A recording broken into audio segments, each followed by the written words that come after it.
Hello everyone, welcome back. Over the last few episodes, we have spoken about emotional regulation, accountability, and the uncomfortable reality of self-sabotage. Today, I want to talk about something that leaders often dismiss in the name of performance: self-care. And before you switch off thinking this is going to be about spa days and motivational quotes, let me be clear. In leadership, self-care is not indulgence, it is strategy. One of the biggest myths in modern leadership is that exhaustion equals commitment, that being constantly available proves dedication, that running on empty is simply part of the role. I believed that too for years. Many high performers do.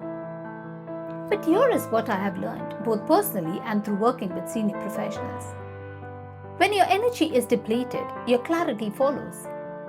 When your clarity drops, decision quality drops. When decision quality drops, performance eventually suffers.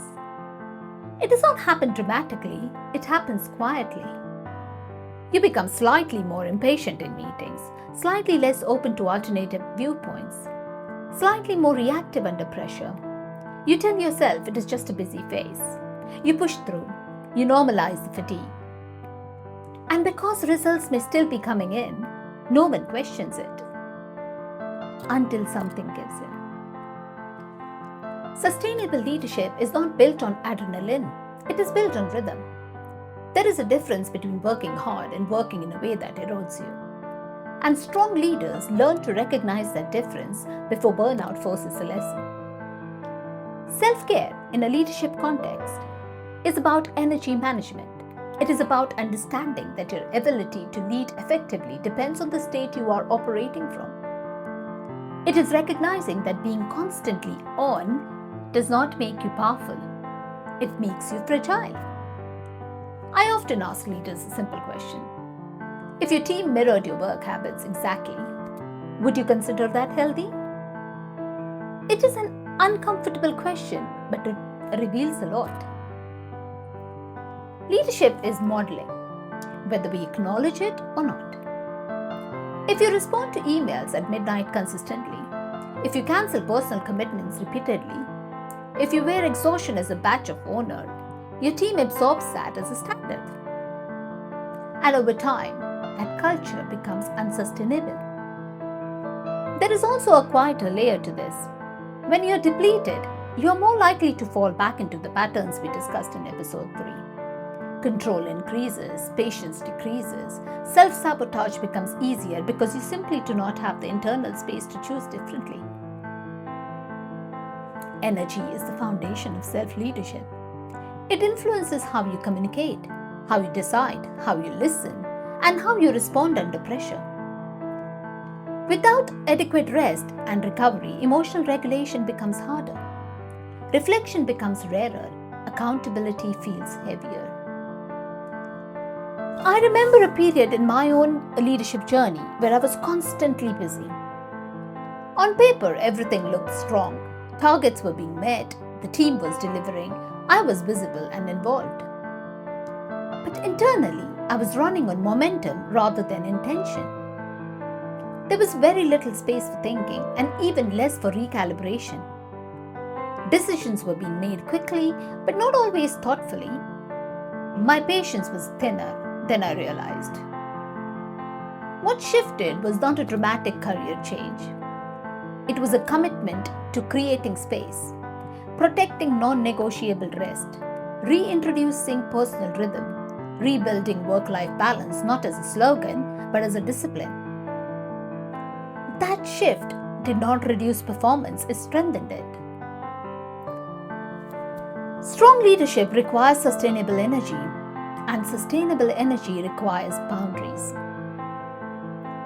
Boundaries around time, boundaries around availability, boundaries around how much you absorb without processing. This is not about doing less, it is about leading smarter. There is a principle I often return to, the 8-8-8 rule. 8 hours of focused work, 8 hours of rest, 8 hours of life outside work. It is not always perfect in practice, but the philosophy behind it matters. Performance without recovery is not performance. It is depletion in disguise. Self-care also includes mental space, thinking space, time to step back from constant input. If every moment is filled with meetings, notifications, and reactive tasks, there is no room for strategic thought. And leadership without thinking time becomes transactional. As we move deeper in 2026, the leaders who will stand out are not the ones who can endure the most pressure. They are the ones who can manage the energy with intention. They understand that sustainable performance is built through cycles of effort and recovery, not endless output. This is especially important in hybrid and digital work environments where the boundaries between professional and personal life can easily blur. Without conscious limits, work expands indefinitely. Self-leadership requires you to ask, not just what needs to be done, but at what cost? Are you leading from clarity or from fatigue? Are your decisions aligned with long-term vision or short-term survival? Is your pace sustainable? These questions are not weaknesses. They are signs of maturity. Strong leaders recognize that they are not machines. They are human systems, and human systems require maintenance.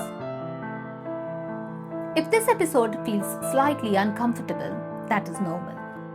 Many of us were conditioned to equate constant activity with value. But real value comes from effectiveness, not exhaustion. In our next episode, we will bring everything together and explore a practical tool that strengthens emotional regulation, accountability, and sustainable energy in one simple practice. It is often overlooked, yet incredibly powerful. For now, I invite you to examine your rhythm, not your results, your rhythm. Because leadership is not a sprint. It is a responsibility carried over time. And time demands sustainability. I'll leave you with that thought, and I'll see you in my next video. Until then, stay inspirited. Bye.